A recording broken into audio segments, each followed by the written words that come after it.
नमस्कार।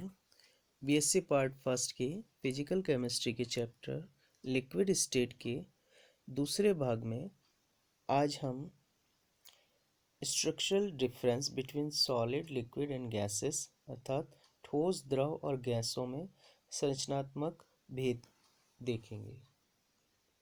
Intermolecular forces के कारण यानी अणुओं के मध्य जो अंतराण्विक आकर्षण बल होता है उसके कारण ठोस द्रव और गैस में क्या संरचनात्मक विभेद होता है वो हम देखें। सबसे पहले हम देखें वॉल्यूम एंड शेप, आयन व आकृति। ठोस के अवयवी कणों के मध्य प्रबल आकर्षण बल पाया जाता है। प्रबल आकर्षण बल के कारण ठोस के जो अणु हैं, सॉलिड के जो मॉलिक्यूल्स हैं, वो पास पास आ जाते हैं और बहुत अधिक आकर्षण बल से बंधे रहते हैं। जब ठोस के अणु बहुत पास पास आ जाएंगे तो उनका जो आयतन है वो निश्चित होगा और उनकी आकृति भी निश्चित होगी। तो आकर्षण बल के कारण ठोस का आकार और आयतन निश्चित होता है, जबकि गैस के अवयविक द्रव के जो अवयवी कण हैं उनके मध्य आकर्षण बल ठोस की तुलना में कम होता है लेकिन गैस की तुलना में अधिक होता है। इस कारण से जो द्रव है उनका आयतन तो स्थिर रहता है लेकिन आकार स्थिर नहीं रहता। जिस भी पात्र में हम रखेंगे वह उसी का आकार ग्रहण कर लेता है, जबकि गैस के अणु के मध्य जो आकर्षण बल है वो लगभग नगण्य होता है ना, बहुत ही दुर्बल होता है। अतः इनका आकार और आयतन दोनों ही अनिश्चित होता है। जैसे अगर हम एक गैस को बीकर में रखें या खुला छोड़ें तो उसका आकार भी निश्चित नहीं होगा और उसका आयतन भी निश्चित नहीं होगा। नेक्स्ट ले हम पैकिंग ऑफ पार्टिकल्स।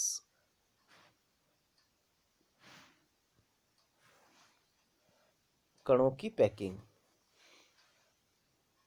ठोस के जो कण हैं उनके मध्य आकर्षण बल अधिक होता है और वो पास पास होते हैं और इनमें इतनी निकटतम पैकिंग होती है कि उनके मध्य कोई रिक्त स्थान नहीं होता है। अब इंटरमॉलिक्यूलर स्पेस नहीं होने के कारण या अणुओं के मध्य रिक्त स्थान नहीं होने के कारण इनमें क्या होगा, कंप्रेसिबिलिटी भी बहुत कम होगी, यानी संपीड़ितता बहुत कम होती है, यानी इनको हम कंप्रेस आसानी से नहीं कर सकते। जबकि द्रव के अणुओं के मध्य कुछ रिक्त स्थान होता है। रिक्त स्थान होने के कारण इसमें को हम कंप्रेस कर सकते हैं। जैसे हम जल से भरे गिलास में एक या दो सिक्का आसानी से डाल सकते हैं, क्योंकि गैस जो द्रव है उनके अणुओं के मध्य रिक्त स्थान होता है। तो जैसे ही हम सिक्का डालेंगे तो जो द्रव के अणु हैं वो उन रिक्त स्थानों में पास पास आ जाते हैं और सिक्के के लिए स्थान रिक्त हो जाता है और सिक्का अपना स्थान ग्रहण कर लेता है। जबकि गैस के अवयवी कणों के मध्य रिक्त स्थान बहुत अधिक होता है, इसलिए उसकी कंप्रेसिबिलिटी भी बहुत अधिक होती है। यही कारण है कि गैस को बहुत अधिक कंप्रेस करके उसे लिक्विड फेज में कन्वर्ट कर सकते हैं, या हम कह सकते हैं कि गैस को बहुत अधिक कंप्रेस करके ट्यूब में पहिए, साइकिल के पहिए में या वाहन के पहियों में भरा जा सकता है।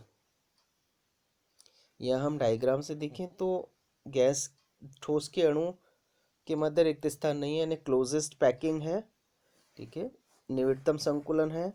जबकि द्रव के अणुओं के मध्य रिक्त स्थान ठोस से थोड़ा अधिक है जबकि गैस से कम है, और यहाँ गैस के अणुओं के मध्य रिक्त स्थान बहुत अधिक है। नेक्स्ट ले डिफ्यूजन, विसरण।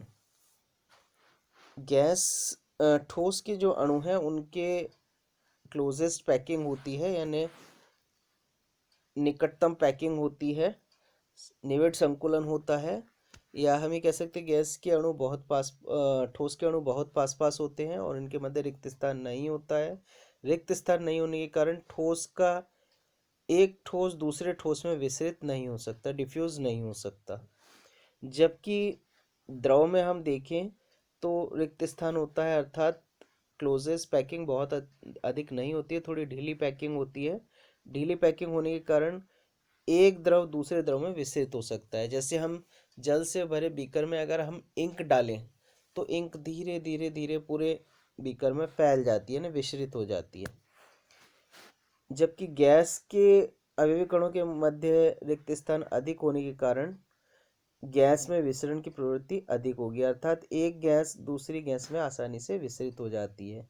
जैसे हम एक कमरे में अगर अगरबत्ती जलाएं या इत्र की शीशी खोलें तो वह पूरे कमरे में फैल जाती है, यानी गैस का पूरे कमरे में विसरण हो जाता है। नेक्स्ट ले हम श्यानता, विस्कोसिटी। ठोस में बहने का गुण बिल्कुल नहीं होता है। जैसे हम टेबल पर कोई किताब रखें तो वो स्थिर रहेगी, बहेगी नहीं। तो ठोस में बहने का गुण बिल्कुल नहीं होगा। जबकि द्रव जो है ऊपर से नीचे की ओर बहते हैं, इसी कारण जो नदियां हैं वो पहाड़ों से मैदानों की ओर बहती है, यानी द्रव में शांता का गुण होता है। जबकि गैस जो है इनमें एक तरफ बहने का यानी गैस में सभी तरफ बहने का गुण होता है। यानी अगर हम कमरे में अगरबत्ती जलाएंगे तो गैस सभी दिशा जो अगरबत्ती की खुशबू वो सभी दिशाओं में फैल जाएगी। या हम ये कहें कि सड़क पर अगर कचरा जला रहे हैं तो धुआं जो है वो चारों ओर फैल जाता है ना, सभी दिशाओं में बहने का गुण होता है। नेक्स्टली हम ऊष्मा का प्रवाह। ठोस ऊष्मा पाकर द्रव में परिवर्तित हो जाते हैं और द्रव ऊष्मा पाकर गैस में परिवर्तित हो जाते हैं, जबकि गैस ऊष्मा पाकर गर्म हो जाती है।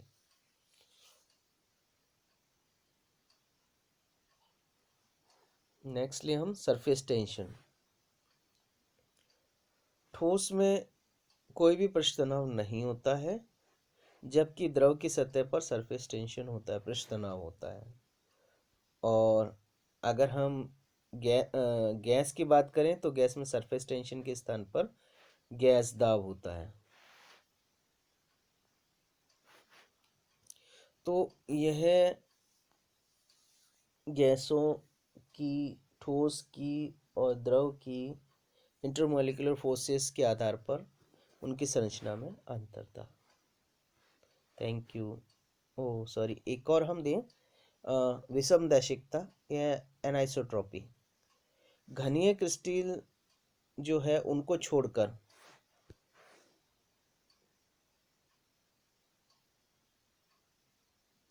जो समस्त क्रिस्टल हैं वो विषमदैशिकता दर्शाते हैं, यानी एनाइसोट्रॉपी दर्शाते हैं। सॉलिड स्टेट में हमने पढ़ा है कि विषमदैशिकता क्या होती है कि जब हम किसी ठोस के लिए भौतिक गुण जैसे अपवर्तनांक आदि का अध्ययन अलग अलग दिशाओं में अध्ययन करते हैं, यानी अलग अलग दिशाओं में मापते हैं, तो उनका मान अलग अलग दिशाओं में अलग अलग आता है। यह विषमदैशिकता कहलाती है। तो ठोस में विषमदैशिकता का गुण पाया जाता है क्योंकि ठोस के कणों में एक निश्चित पैकिंग होती है, जिसके कारण अपवर्तनांक आदि के गुण क्रिस्टल के अलग अलग दिशाओं में अलग अलग आते हैं। जबकि द्रव की जो कणों की पैकिंग है वो निश्चित नहीं होती है।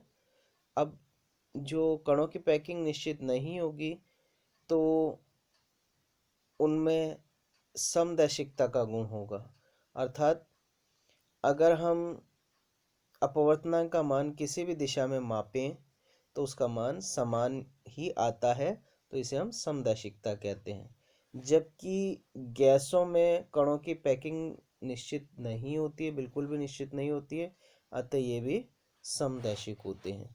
तो यह अंतराण्विक बलों के आधार पर द्रव, ठोस और गैस में संरचनात्मक विभेद था। Thank you.